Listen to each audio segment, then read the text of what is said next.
ce matin. Prions, alléluia. Seigneur, ce matin, nous voulons nous abandonner entre tes mains. Ce matin, Seigneur, nous voulons que tu nous parles comme nous venons de chanter. À qui irons-nous, Seigneur? C'est toi qui as les paroles de vie. Tes forces en l'esprit de vie. Sois béni ce matin.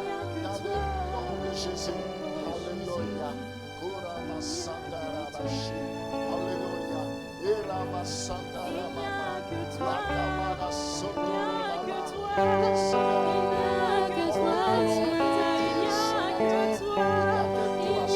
que toi,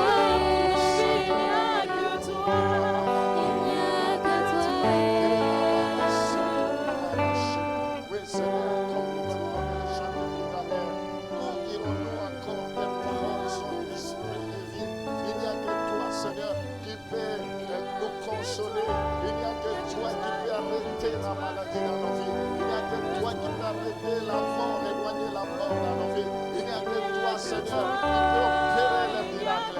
Ce matin, Seigneur, nous voulons nous soumettre à toi. Ce matin, nous voulons nous recommander à toi. Ce matin, Seigneur,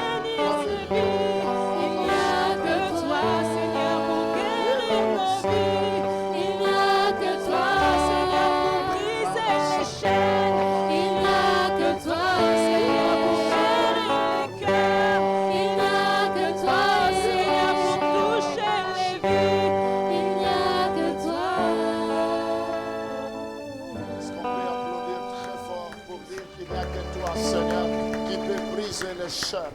Il n'y a que toi qui peux briser les liens.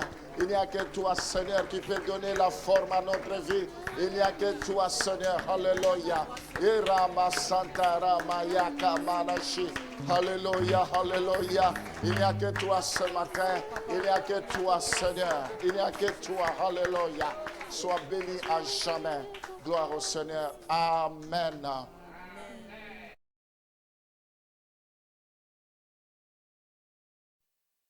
Nous allons lire le premier passage, après je vais vous inviter à prendre place. Nous sommes dans Luc chapitre 12, le verset 16 à 21. Luc chapitre 12, le verset 16 à 21. Et il leur dit cette parabole. Les terres d'un homme riche avait beaucoup rapporté. Et il raisonnait en lui-même, disant, que ferai-je? Car je n'ai pas de place pour serrer ma récolte. Voici, dit-il, ce que je ferai.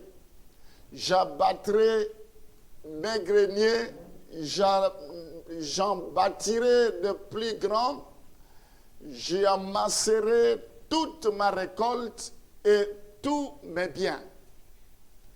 Et je dirai à mon âme, tu as beaucoup de biens en réserve pour plusieurs années. Repose-toi, mange, bois et réjouis-toi. Mais Dieu lui dit, insensé, cette nuit même, ton âme te sera redemandée. Et ce que tu as préparé, pour qui cela sera-t-il? Il en est ainsi de celui qui amasse des trésors pour lui-même et qui n'est pas riche pour Dieu. Amen. Amen. Est-ce qu'on peut applaudir pour la parole du Seigneur? Gloire au Seigneur. Je vous invite à vous asseoir, que Dieu vous bénisse. Alors, ce matin, je vais continuer avec le thème que je vous avais promis le dimanche dernier, qu'on avait déjà commencé. Donc, je parle sur la générosité. La générosité, c'est la deuxième partie. Alors, pour ceux qui étaient là le dimanche dernier, j'avais dit être généreux veut dire être libéral. Ça veut dire ayant la main ouverte. Alors, pour être généreux, on n'a pas besoin d'être riche. La générosité n'est pas seulement pour les riches. Quand on parle de la générosité, cela sous-entend plusieurs aspects de la vie, de notre vie. On peut être généreux par rapport à son temps. Quand on donne son temps aux autres, on pratique la générosité. On peut être généreux par rapport à son argent. Quand on donne son argent, on peut être généreux par rapport à ses biens, on peut être généreux par rapport à ses talents. Donc les talents que Dieu vous a donnés, si vous les mettez au service des autres, c'est aussi une forme de générosité. Alors, nous avons vu qu'on a lu un passage où on peut parler de ce passage par rapport au jugement dernier, mais nous avons utilisé ce passage par rapport à la générosité, où Jésus va séparer les brebis des boucs.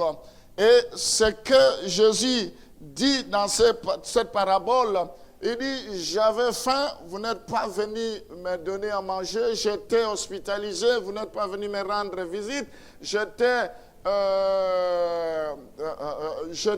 en prison, vous n'êtes pas venu. Et nous voyons que la générosité va au-delà de ce que nous pouvons imaginer. Alors, les boucs, ils ont été condamnés. Ce sont des injustes, comme nous avons vu la fois dernière, parce qu'ils n'ont pas pratiqué la générosité, parce qu'ils n'ont pas rendu visite, parce qu'ils n'ont pas fait le bien. Au-delà de cela, nous voyons, la Bible appelle ces gens le fils de l'iniquité à cause de leur iniquité. Donc il n'y a pas que la dimension de la générosité qui a fait que ces personnes se retrouvent en enfer, mais aussi c'est parce que ils vivaient dans l'iniquité, dans le péché, sans la crainte de Dieu. Alors, nous avons vu que la générosité, c'est l'une des caractéristiques qui caractérise la vie de notre Seigneur Jésus-Christ. Nous avons vu que le juste doit pratiquer la générosité. Abraham était juste, il a pratiqué la générosité. Tabitha Dorcas a pratiqué la générosité. S'il y a une catégorie de personnes que Dieu ne peut pas abandonner, c'est le juste. Parce que le juste, il prête, il est caractérisé par la générosité. Et parce qu'on pratique la générosité, et cela a des répercussions sur notre progéniture. Parce que tu es généreux, tes enfants seront bénis. Parce que tu es généreux, tes enfants vivront longtemps. Parce que tu es généreux, tes enfants seront la tête et non la queue. Parce que tu es généreux, tes enfants, Dieu les épargnera quand la mort frappera. Parce que tu es généreux. Donc, nous voyons que cela peut se répercuter sur des générations et des générations. Dieu bénit jusqu'à la 1000e génération.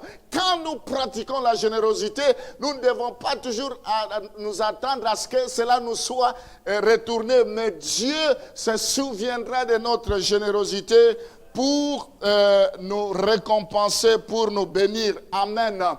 Alors, nous avons fini par dire que pourquoi nous devons être généreux. Il y avait plusieurs raisons qui peuvent faire que nous soyons généreux. La première chose, nous avons vu, c'est la preuve de l'amour, la preuve d'amour. La Bible dit, petits enfants, n'aimez pas seulement en parole, mais par des actes. Donc, celui qui est généreux, il doit toujours agir, il doit toujours faire le premier pas.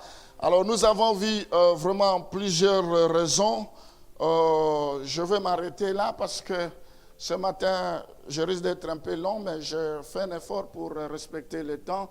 Si je ne termine pas, ce n'est pas grave, on continuera quand Dieu voudra. Alors, revenons dans notre texte, on va entrer dans le sujet de ce matin, toujours concernant la générosité.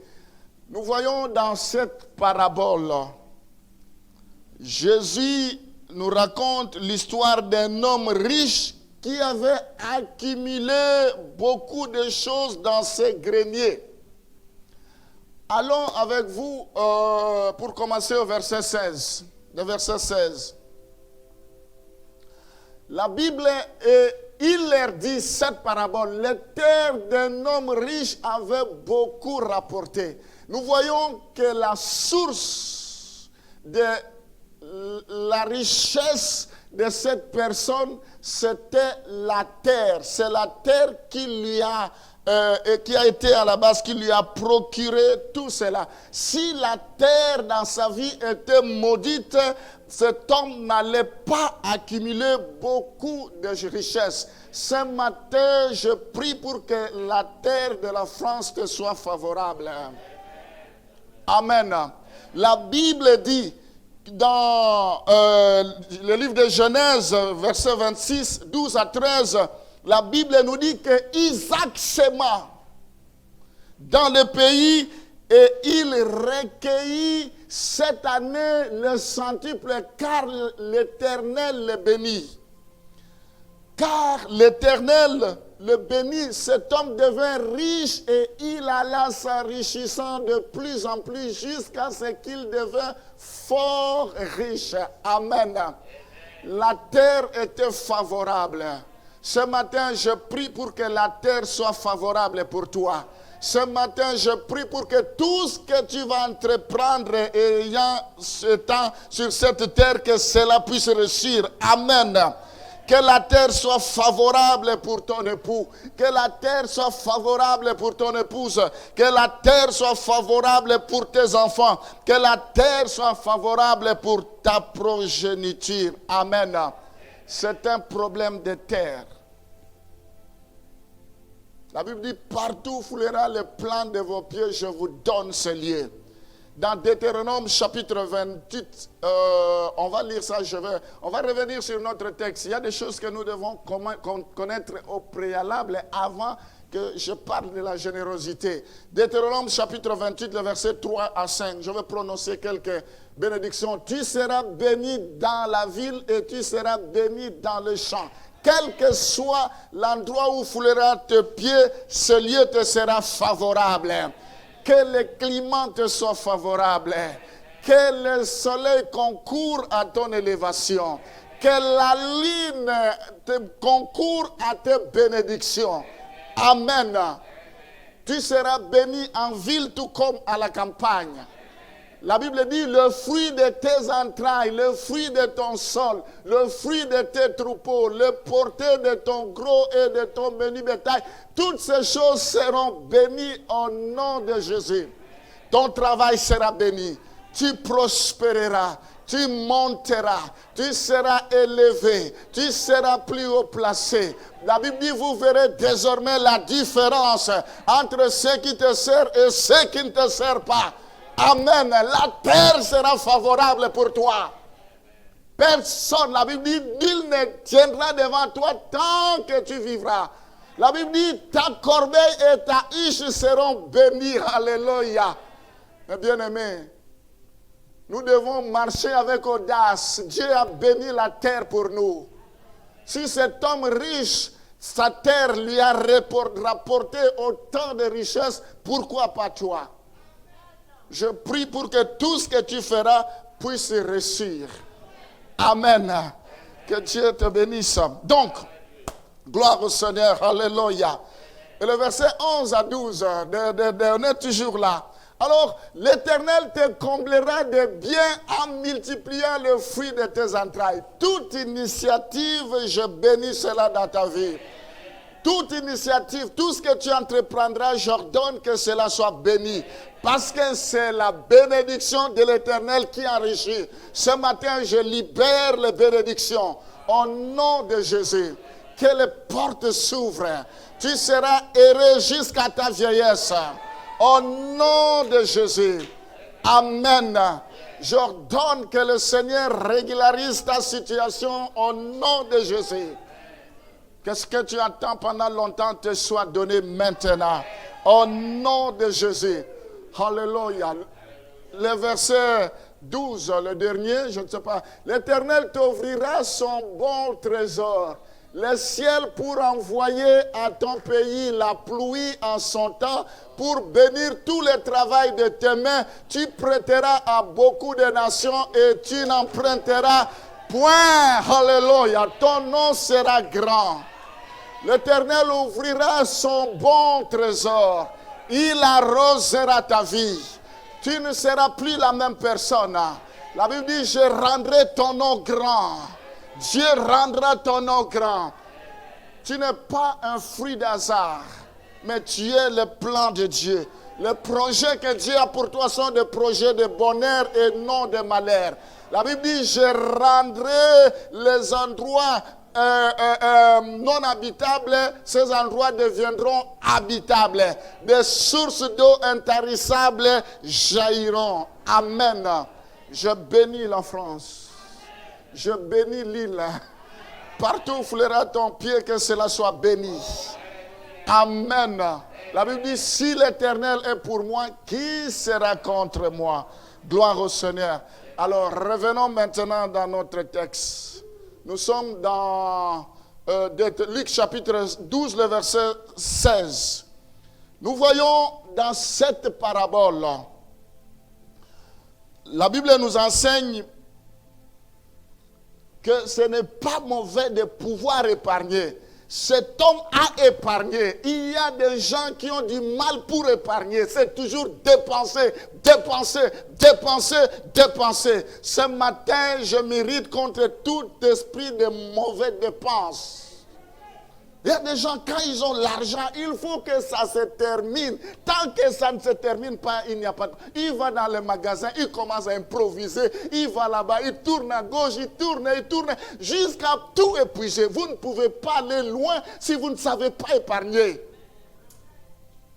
L'esprit de dépense inutile. Aucune économie. Comment vous allez avancer? Comment vous allez avoir des projets? Aucune économie. Vous vivez au jour le jour. Ce n'est pas possible. Nous voyons cet homme avait l'esprit d'économie. Aujourd'hui, nous pouvons envier le riche, je ne sais pas, mais parce qu'ils savent économiser. Si vous ne savez pas économiser, même le paix que vous avez, quand vous en aurez beaucoup, vous ne saurez même pas économiser.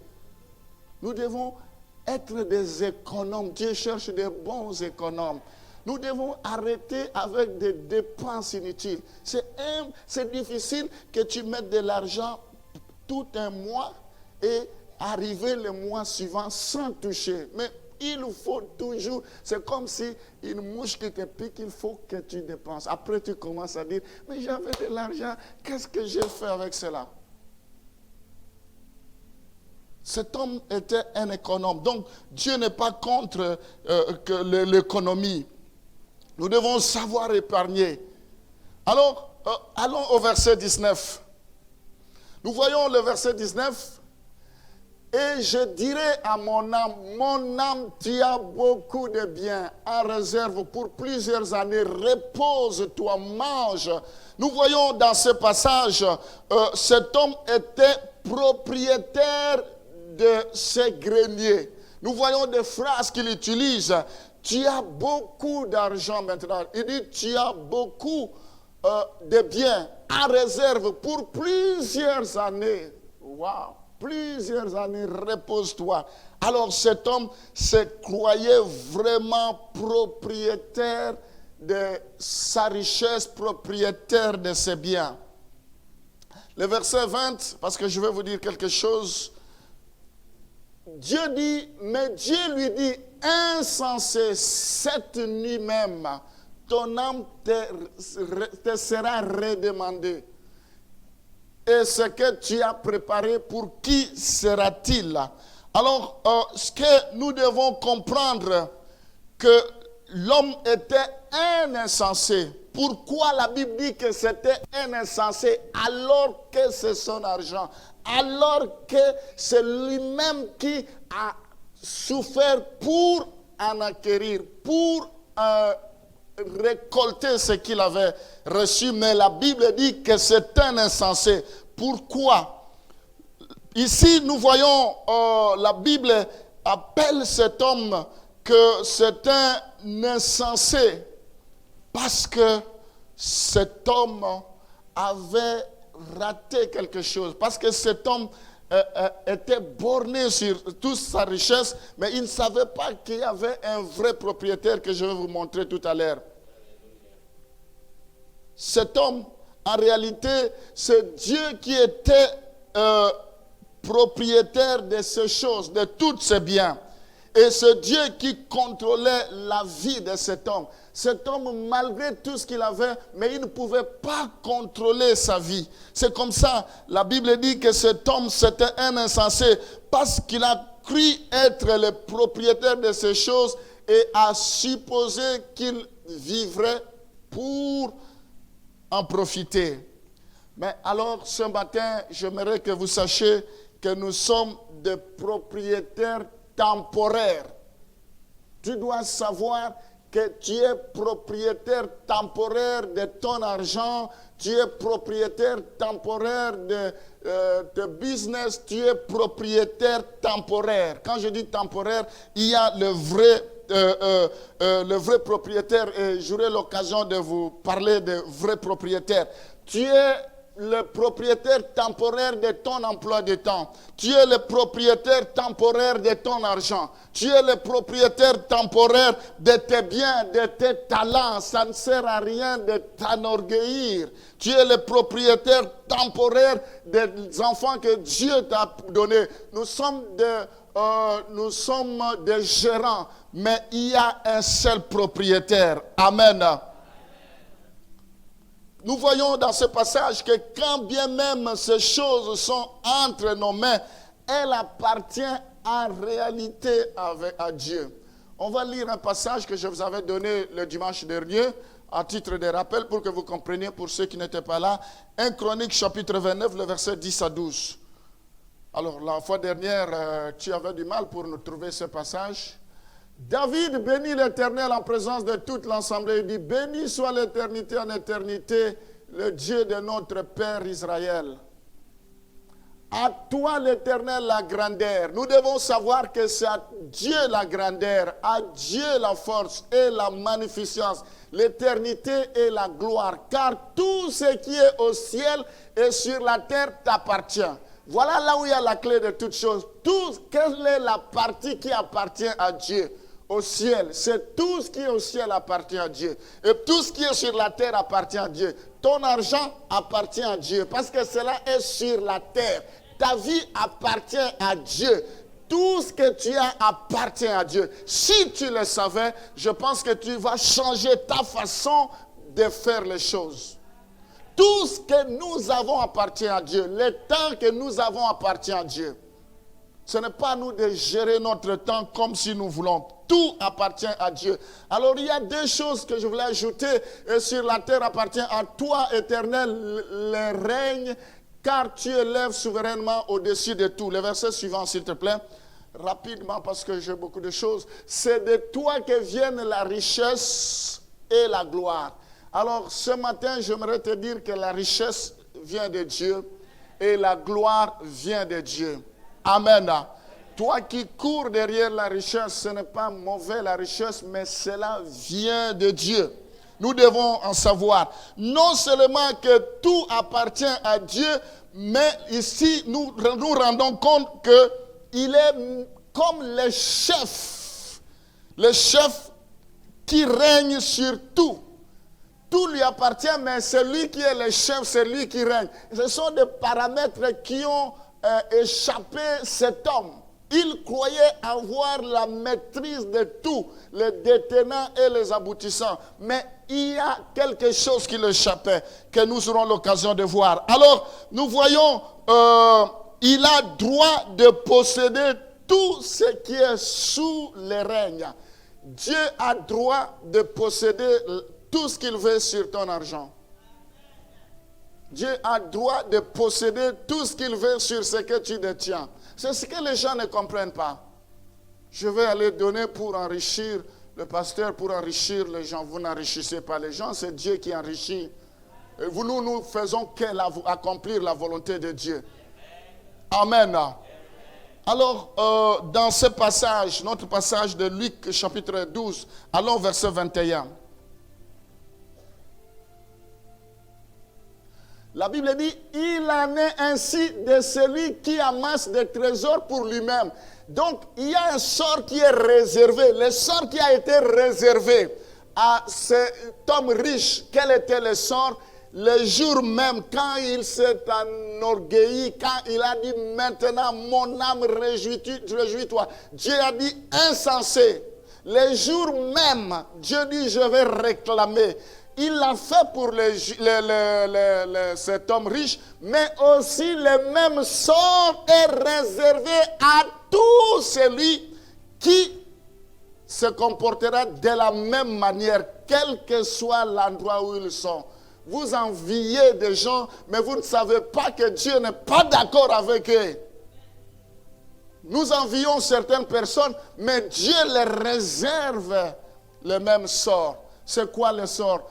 Et qui n'est pas riche pour Dieu. En fait, Dieu veut que nous puissions amasser les trésors pour lui-même, et plutôt pour lui et non pour nous-mêmes. Il y a des gens qui sont des égoïstes. Ils amassent pour eux-mêmes. Tout c'est pour eux-mêmes.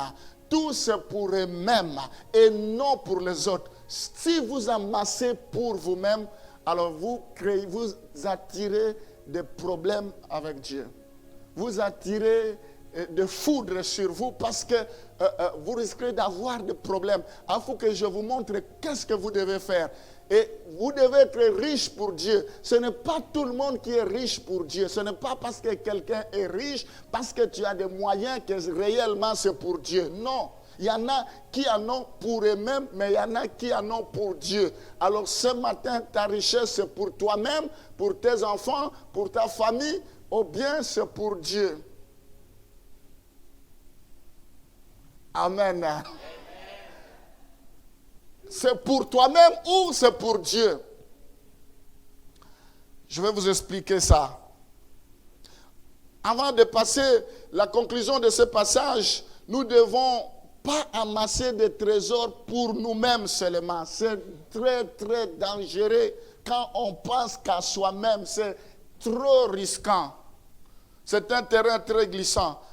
Nous ne devons pas penser qu'à nous-mêmes. Il faut pratiquer la générosité. Nous devons être riches pour Dieu.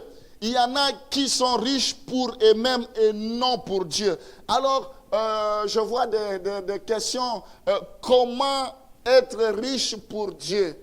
Il faut que j'explique comment être riche pour Dieu. On parlera de la générosité, ça fait partie de tout ça. Je ne suis qu'en train de vous parler de préambule pour que vous compreniez quand je vais parler de la générosité. Tout ce que je dis, ça fait partie de la générosité. L'homme riche n'avait pas le cœur sur les choses de Dieu. Dans tout ce qu'il raconte, il ne fait allusion, il ne fait nulle part allusion à Dieu. Donc Dieu n'a pas trouvé de compte dans son argent. Dieu n'a pas trouvé de compte dans sa richesse, dans sa planification. Il n'a pas épargné ou mis de côté pour Dieu. Pour lui, c'était repose-toi maintenant. Tu vas vivre pendant longtemps pour en bénéficier. Donc Dieu n'a pas trouvé son compte. Si Dieu ne trouve pas son compte dans ton argent là, dans ton travail, dans tes talents, dans ton savoir, si Dieu ne trouve pas ton compte, je vous dis, tu vas avoir des ennuis avec Dieu. La parole de Dieu ne ment pas. S'il l'a fait pour cet homme-là, il le fera pour toi. Mets-toi en ordre avec Dieu. Il y a des gens qui pensent tromper Dieu. Vous ne pouvez pas tromper Dieu. La Bible dit, on ne se moque pas de Dieu. Ce qu'un homme aura semé, c'est ce qu'il moissonnera. Si tu sèmes l'égoïsme, tu moissonneras l'égoïsme. Comment être riche pour Dieu? Cet homme pensait qu'il avait une abondance de biens. Il n'aurait plus besoin d'autre chose. C'est faux. L'argent, la Bible dit l'argent répond à tout, mais l'argent est limité. Vous pouvez avoir l'argent, mais sans avoir le sommeil. Il y a des gens qui ont l'argent, mais ils font des insomnies pour dormir, ils ont des cachets. L'argent ne peut pas vous donner le sommeil. Luc, chapitre 12, le verset 15.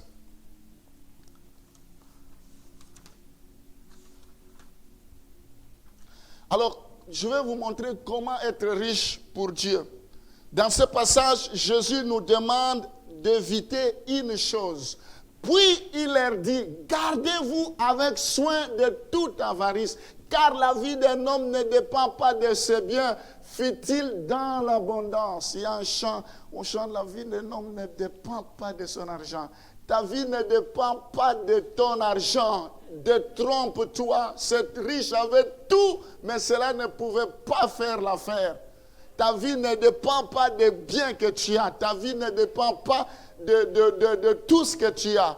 Alors ici, il y a une chose que la Bible nous demande d'éviter. Puis il leur dit, gardez-vous avec soin de toute avarice, car la vie d'un homme ne dépend pas de ses biens, fut-il dans l'abondance. Abondance ou pas abondance, ta vie ne dépend pas de ça. Il y a des choses qui nous échappent. Alors, nous voyons ici ce que la Bible nous demande. Nous devons nous préserver de l'avarice. L'avarice peut être traduit comme convoitise ou la cupidité. En fait, il s'agit du désir d'avoir plus et encore plus. C'est ça qui amène quelqu'un dans l'avarice. La cupidité est le désir d'accumuler les choses qui peuvent nous empêcher d'être riches pour Dieu. Ce matin, je ne suis pas là en train de vous dire que la richesse est une mauvaise chose. Non. Hier, j'ai longuement discuté avec un pasteur. Il y a même un pasteur qui dit il faut qu'on lui donne 20 000, sinon il va se suicider. J'ai dit ah là là là là. Parce qu'il est entré dans des choses pas possibles. Je ne suis pas en train de dire, parce que nous-mêmes, pour vivre, il faut l'argent. Est-ce que vous le savez, non? S'il n'y a pas l'argent, qui va vous écouter? Comment vous allez vivre? L'Église, pour vivre, a besoin d'argent. On a besoin d'argent, mais nous devons savoir que Dieu doit être au contrôle. L'argent ne peut pas devenir un maître, mais l'argent doit être un serviteur. Alors, expliquons ce passage. Jésus continue, il enseigne que nous devons, si nous prenons soin, Jésus dans Luc, mais qu'on ne va pas lire, Luc chapitre 19, le verset 22 à 31, c'est long, on ne va pas lire. Dans ce passage, la Bible dit, ne vous inquiétez de rien. Donc, si vous cherchez, vous vous inquiétez de bien de ce monde, Dieu ne sera pas d'accord avec vous. Nous devons chercher premièrement le royaume des cieux et la justice de Dieu. Et le reste vous sera donné par-dessus tout. C'est ça qui doit nous préoccuper. Voilà pourquoi notre thème, prépare ton éternité.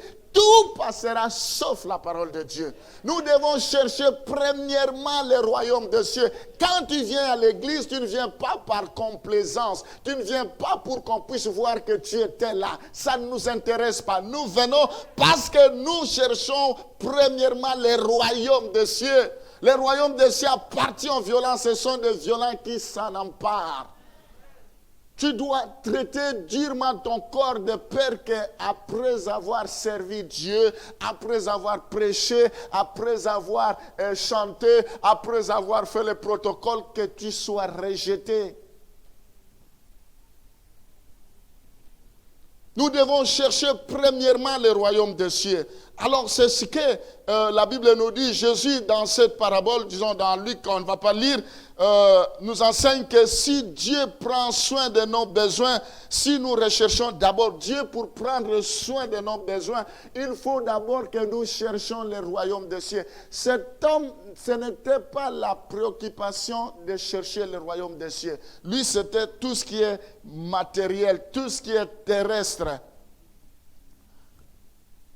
Amen. Lisons Matthieu chapitre 6, le verset 19 à 21. Pourquoi nous devons chercher ce qui est au ciel? La Bible dit nous devons amasser le trésor. Pourquoi? Au ciel il y a le trésor. Comment on peut amasser le trésor au ciel? Ne vous amassez pas de trésors sur la terre. Il y a des gens qui cherchent à amasser des trésors sur la terre, où la teigne et la rouille détruisent, où les voleurs percent et dérobent. Le verset 19, nous voyons, le verset 19, nous voyons, la Bible nous montre ce que nous ne devons pas faire, c'est amasser les trésors sur la terre. Si je peux amasser les trésors, c'est avec Dieu que j'amasserai. Si je veux m'enrichir, c'est avec Dieu que je m'enrichirai. Mais si je veux m'enrichir par des moyens frauduleux, en recourant au fétichisme, en recourant au talisman, en recourant... tout est vanité de vanité. Ça ne vous amènera nulle part. Au contraire, vous aurez un semblant de satisfaction sur la terre, mais à un moment donné, quand le Seigneur reviendra, vous allez graisser les dents. Donc, nous voyons dans ce passage, le verset 19, pourquoi nous devons amasser ce qui est au ciel. Parce que ce qui est sur la terre peut être détruit par la teigne, peut être détruit par le rouille, cela peut détruire. Les voleurs peuvent venir même voler, même les coffres forts, il viendra voler. Mais par contre, au ciel, le verset suivant, mais amassez-vous des trésors dans le ciel. Alléluia. Il y a des trésors au ciel où la teigne et la rouille ne détruisent point, où les voleurs ne percent ni ne dérobent. C'est quand tu amasses au ciel, le voleur ne fera rien. C'est bien sécurisé parce qu'il est celui qui ne dort ni ne sommeille. Amen. Il y a du trésor au ciel. Et ce matin, j'aimerais que vous commenciez à amasser le trésor au ciel. Car là où est ton trésor, là aussi sera ton cœur. Donc, on va avancer dans ce passage au verset 20. Ce que nous devons faire, c'est amasser le trésor au ciel. Nous voyons que selon les Écritures, il y a des choses qui sont éternelles. Il y a, je ne vais pas vous donner le passage, mais c'est une réalité. Il y a la parole de Dieu qui est éternelle. La Bible dit, tout passera sauf la parole de Dieu. Tout à l'heure, on a chanté, où irons-nous? La parole de Dieu est éternelle. Nous devons nous accrocher à la parole de Dieu. Que personne ne te ravisse la parole de Dieu, que personne ne te sépare de la parole de Dieu. Elle est éternelle. La parole de Dieu, c'est Dieu lui-même.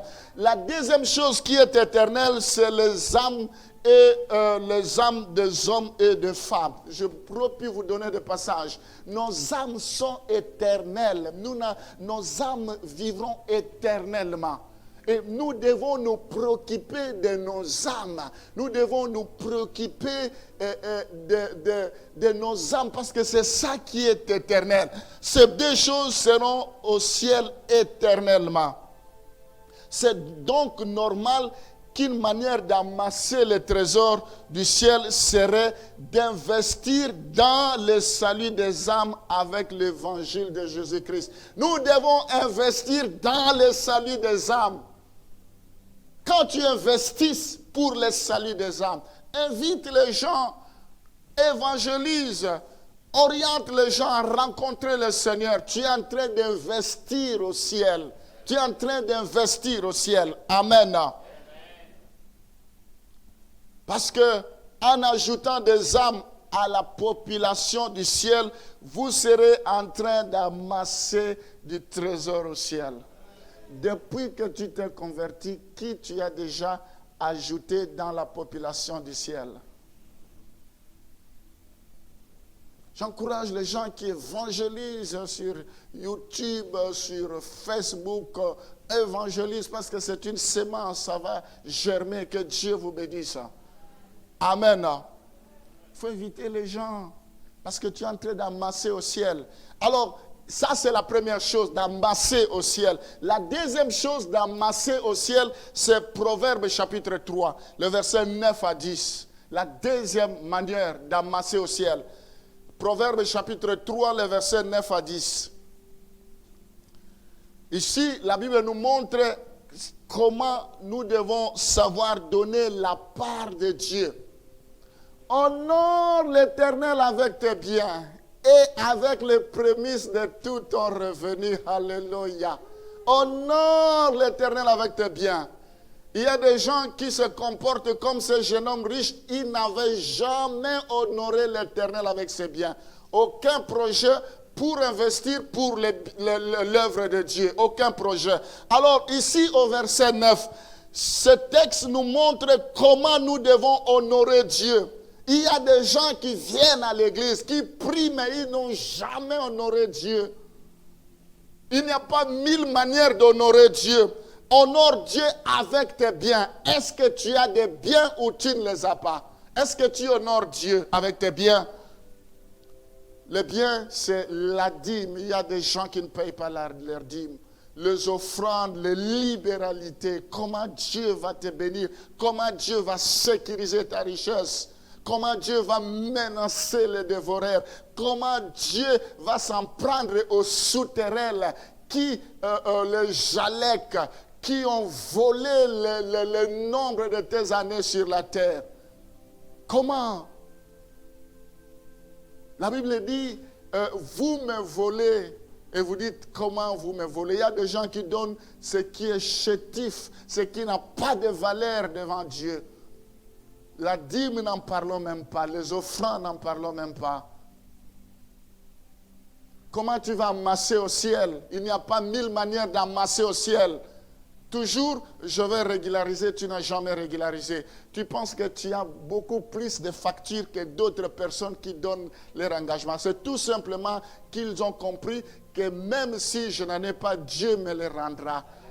Parce qu'ils ont compris que c'est la bénédiction de l'Éternel qui enrichit. Parce qu'ils ont compris que c'est Dieu qui en est le propriétaire. Je ne peux pas refuser au propriétaire ce qu'il m'a légué, ce qu'il m'a donné. Les prémices. Il y a un pasteur qui était venu du Gabon qui avait prêché ici sur les prémices. Il avait dit, partout à travers le monde, on respecte cette loi. Ce n'est pas en France que les gens ne vont pas respecter cette loi. Il a dit, les gens ont beaucoup de factures, de dépenses, tout ça. Vous n'allez pas donner d'un seul coup, mais vous devez investir, mettre de côté, comme ça, vous allez donner les prémices. Parce que si vous devez donner tous les prémices de votre salaire, vous allez avoir des problèmes. Alors, les prémices, pour un cultivateur, c'est tout ce qu'il a récolté en premier. En d'autres termes, en d'autres mots, avant de prendre quelque chose pour moi-même, je dois d'abord honorer Dieu avec ce qui lui appartient. Souvent, c'est que je fais tous les dépenses, je paye, j'achète, je fais ceci, j'organise des anniversaires. Quand il n'y a plus rien, Dieu, toi-même, tu vas comprendre. Donc Dieu est habitué, Dieu va comprendre. Tu fais, tu ne prélèves pas la part de Dieu, tu vas dire, Dieu, tu vas comprendre. Toujours Dieu va comprendre. Malheureusement, Dieu ne te comprendra jamais.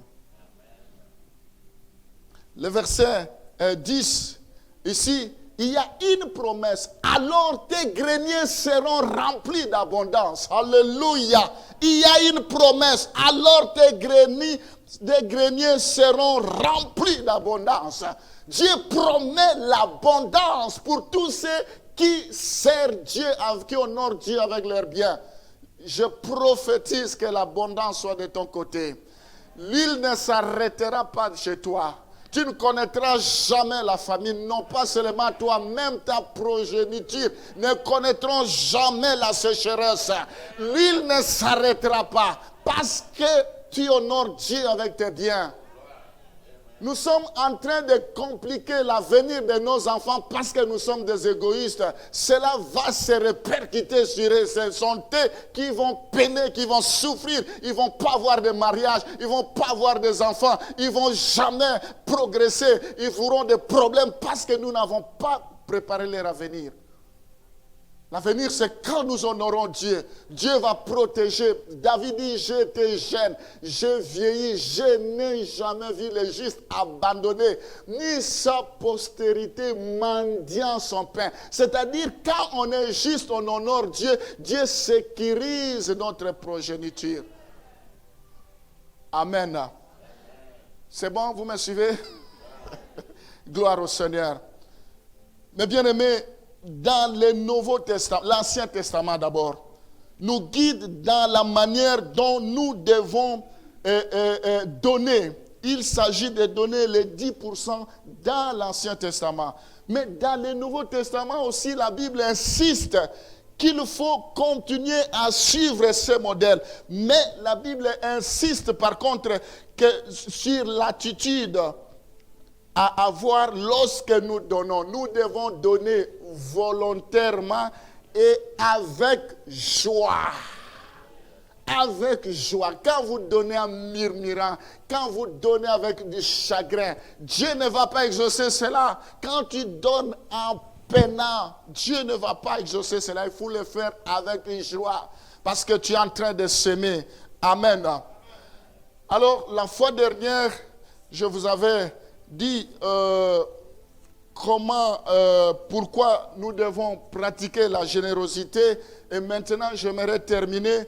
Nous devons être généreux envers qui? Envers qui devons-nous être généreux? La générosité envers qui? J'aime la parole de Dieu parce que tout est dans la parole de Dieu. On n'invente rien. La générosité n'a pas de limite. Pourtant, il y a certaines personnes qui devraient être plus considérées que d'autres. Ça fait partie de la générosité. Deutéronome, la première chose, vous me donnez juste quelques minutes, je vais aller rapidement et je vais terminer. La première chose, Deutéronome chapitre 15, le verset 7 à 8 et le verset 10 à 11. Je vais être très rapide pour terminer. S'il y a chez toi quelques indigents d'entre tes frères dans l'une de tes portes, au pays que l'Éternel ton Dieu te donne, tu n'endurciras pas point ton cœur et tu ne fermeras point ta main devant ton frère indigent. Vous pouvez continuer la suite au verset 7. Mais tu lui ouvriras la main et tu lui prêteras de quoi pour voir à ses besoins. Dans ce passage, celui vers qui nous devons avoir la main ouverte, l'indigent, le pauvre, celui qui n'en a pas. Nous devons avoir la main ouverte. La Bible nous dit l'attitude à éviter devant notre frère, c'est d'endurcir notre cœur et de fermer la main. Nous endurcissons notre cœur, nous fermons la main avec des faux prétextes. Ce sont des sorciers, je risque de m'appauvrir, ou c'est comment on dit, la servitude. Ce n'est pas possible. Nous devons nous laisser conduire par l'Esprit de Dieu. Au verset 8, nous voyons les actions, le verset 8, les actions à entreprendre vis-à-vis de notre frère indigent. La Bible dit, nous devons lui ouvrir la main et lui prêter de quoi pourvoir à ses besoins. Je vous ai dit, n'aimons pas seulement parole. Tu vois ton frère dans la difficulté, tu dis, vas-y, chauffe-toi, que Dieu te bénisse. Surtout les chrétiens se cachent toujours, que Dieu te bénisse. Quelqu'un crève de faim, tu dis que Dieu te bénisse. Nous devons être pragmatiques, être réalistes. Le verset 10 de ce passage, comment nous devons donner généreusement. Donne-lui et que ton cœur ne lui donne point à regret.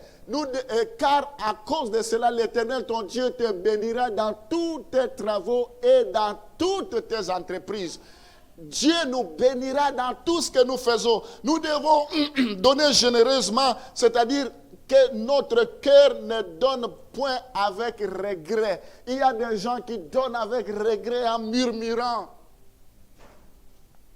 La raison pour laquelle nous devons pas avoir de regrets, parce que l'Éternel bénit. Si tu as des regrets, tu bloques les bénédictions de l'Éternel. Si tu as des regrets, Dieu ne te bénira pas. Si tu murmures, Dieu ne te bénira pas, mon bien-aimé. Nous devons donner avec joie. Amen. Ici, nous devons considérer plus ceux qui sont pauvres ou ceux qui sont dans les besoins. Dieu les place devant nous pour nous donner l'opportunité de leur montrer la générosité. Mais il est là, tu les rencontres, tu ne pratiques pas la générosité, ce n'est pas au ciel que tu vas pratiquer. Ce n'est pas au ciel que tu vas pratiquer. Les commandements n'étaient pas limités seulement dans l'Ancien Testament. Nous voyons même dans le Nouveau Testament. Paul nous explique cela sous d'autres termes. Allons dans Romains chapitre 12, le verset 13. Ici, la Bible nous dit que nous devons pourvoir aux besoins des saints, pourvoyer aux besoins des saints, exercer l'hospitalité. Il y en a qui ont exercé l'hospitalité, ils ont reçu des anges sans s'en rendre compte. Le peuple de Dieu qui est dans les besoins doit être notre priorité. Quand un enfant de Dieu est dans les besoins, ça doit être une priorité. Vous voulez tout mettre sur la tête du pasteur. C'est le pasteur qui doit tout résoudre. Ce n'est pas l'affaire du pasteur. Ce n'est pas l'affaire du pasteur. Nous allons recevoir un pasteur le dernier dimanche. Où sont les œuvres de la générosité? Tu peux dire, moi je vais payer son logement, moi je vais... La générosité. Nous devons nous bousculer. Abraham, malgré son âge, il n'a pas regardé son âge, mais il a couru, il dit à sa femme, vite. La générosité, ça ne se prépare pas. Tu ne peux pas dire, je n'étais pas au courant, je n'étais pas préparé, tu me prends pied levé. Ce n'est pas le problème des pieds levés. La générosité, c'est le cœur. Il faut agir. Amen. Même si nous devons donner une grâce particulière envers le peuple de Dieu, il faut le faire. Même quand nous chantons là, c'est la grâce que nous libérons. C'est la générosité, c'est avec joie. C'est avec joie, je suis là, je viens à la répétition, je suis là, parce que je pratique la générosité avec les dons, les grâces que nous avons reçues. Ça, c'est la première catégorie. La deuxième catégorie, Galates chapitre 6, le verset 6, c'est le verset que tout le monde connaît. Que celui à qui l'on enseigne, la parole fasse part de tout ce bien à celui qui l'enseigne. Ici, dans ce passage, la Bible parle de celui qui doit donner. Qui doit donner? Ce n'est pas celui qui enseigne qui doit donner, c'est celui qu'on enseigne qui doit donner. À qui est-ce qu'il doit donner? À celui qui l'enseigne. Vous êtes d'accord avec moi? Pourquoi il doit y avoir des polémiques? Pourquoi il doit y avoir des soucis, des problèmes par rapport à cela? Sauf si on a un esprit tordu, sauf si derrière ça, on ne comprend pas, c'est aussi clair. Que celui à qui l'on enseigne, la parole fasse part de tous ses biens à celui qui l'enseigne. Mais aujourd'hui, au lieu de faire part, on les critique, on les condamne, on les traite de voleurs, on les maudit, on les entraîne dans tous les sens. Oh, vous êtes d'accord avec moi? Romains chapitre 12, le verset 20. Mais si ton ennemi a faim, donne-lui à manger. S'il a soif, donne-lui à boire. Car en agissant ainsi, ce sont des charbons ardents que tu amasseras sur sa tête. La Bible nous montre ce que nous devons faire à notre ennemi. Ce n'est pas de lui envoyer le feu. Ce n'est pas de le chasser. S'il a faim, on doit faire quoi? Ton ennemi, c'est ton ennemi. S'il a faim, tu vas lui dire qu'il crève. Qu'il reste dans cet état-là. Ça, c'est les chrétiens. Je ne sais pas quel cœur nous avons, les chrétiens. Jésus dit, ayez les sentiments qui étaient en Jésus-Christ. Mais nous, Jésus, même ceux qui l'ont crucifié, il dit, il n'a pas attendu qu'ils viennent pleurnicher, s'agenouiller pour demander pardon. Mais lui-même a anticipé, Père, pardonne-leur parce qu'ils ne savent pas ce qu'ils font. Nous savons que nos ennemis sont là de difficultés, mais nous frottons les mains, nous bénissons, nous disons Alléluia, c'est qu'ils puissent crever. Non. Ici, la Bible nous montre ce que nous devons faire à notre ennemi qui a faim. S'il a faim, nous devons lui donner à manger. S'il a soif, nous devons lui donner à boire. Ce verset, en d'autres termes, c'est dans un contexte où il s'agit de ne pas rendre le mal à ton ennemi. Nous ne devons pas rendre le mal à notre ennemi. Moi, j'attends aussi une occasion comme ça. Je veux lui prouver dans quel bois je me chauffe. Ça, c'est les chrétiens. Les chrétiens aujourd'hui ont des langages de non-chrétiens, de personnes charnelles.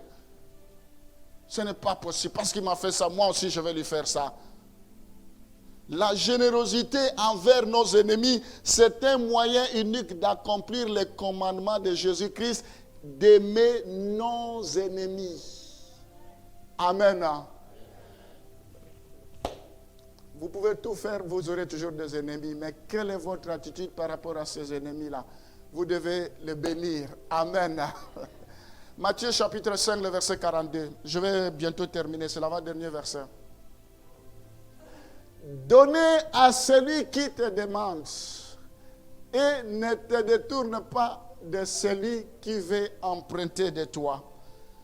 Celui à qui nous devons donner, c'est celui qui nous demande. Quelqu'un te demande, dès qu'il s'en va, tu vas commencer à le critiquer. Lui ne fait que demander, demander, demander, demander. Là où je travaille, on a placé, mais c'est dans une autre structure, mais qui nous appartient aussi. Alors, on devrait faire le déménagement d'une personne. Et il y avait une personne qui était logée là-bas. Il est venu nous dire que vous qui êtes des éducateurs, vous devez dire à telle personne qu'il arrête de me demander des cigarettes, de me demander du sel, de me demander... Alors moi je dis, mais même si on peut être méchant, quelqu'un dans le besoin, il te demande, ça devient tout un problème. On dit, mais toi-même tu vas le dire. Pourquoi tu veux que nous puissions le dire? Combien de gens t'ont déjà sollicité, mais toujours des promesses irréalisables. Même Dieu vous sollicite pour son œuvre, toujours des promesses irréalisables. Amen. Amen. Celui à qui nous devons prêter, c'est celui qui veut emprunter. Nous devons lui prêter si nous en avons l'occasion. Matthieu chapitre 6, le verset 3, 4, c'est le dernier verset. Nous voyons ici que Jésus a donné une autre instruction concernant les personnes qui seraient générées. Mais quand tu fais l'aumône, que ta main gauche ne sache pas ce que fait ta droite, afin que ton aumône se fasse en secret, et ton Père qui voit dans le secret te le rendra. Amen. Ici, le mot qui décrit la manière dont nous devons donner l'aumône, que ta main gauche ne sache pas ce que ta main droite fait. Comme résultat, Dieu promet, quand nous donnons en secret, Dieu qui voit dans le secret, il nous le rendra. Le Père qui voit dans le secret nous le rendra. Amen. Il y a des gens qui font du chantage. Ils pensent qu'il est le tout premier à pouvoir donner. Il faut que tout le monde sache, c'est moi qui ai fait ceci, c'est moi qui ai fait cela. J'aimerais vous dire, la générosité ne doit pas se faire voir. Tu n'as pas besoin de te faire voir pour la générosité. C'est une qualité que Dieu voit à chaque fois qu'il est exercé. Toutes les fois que tu l'exerces, Dieu voit. Dans un certain sens, exposer sa générosité annule la récompense. Ça annule la récompense. Mais ici, c'est par rapport aux aumônes. Amen. Amen. Alors, j'aimerais terminer par là, par rapport à la générosité. Je parlais de beaucoup de choses ce matin. Vous devez savoir que tout ce qui nous appartient, tout ce que nous avons appartient à Dieu. Et Dieu a pleinement droit de prélever sur ce que nous avons tout montant qu'il a besoin. Nous devons même donner au-delà de nos moyens. Nous devons arrêter nos petits calculs. Si aujourd'hui Dieu te récupère le souffle de vie, ton argent servira à qui? Ton argent servira pour qui? Qui va en bénéficier? Mais il faut que Dieu trouve son compte dans tout ce que nous faisons. Arrêtons de mentir Dieu. Nous sommes des menteurs. Nous mentons Dieu d'une manière ou d'une autre. Je n'ai rien. Mais Dieu va retirer même le paix là que tu as. Nous allons nous lever et on va clôturer.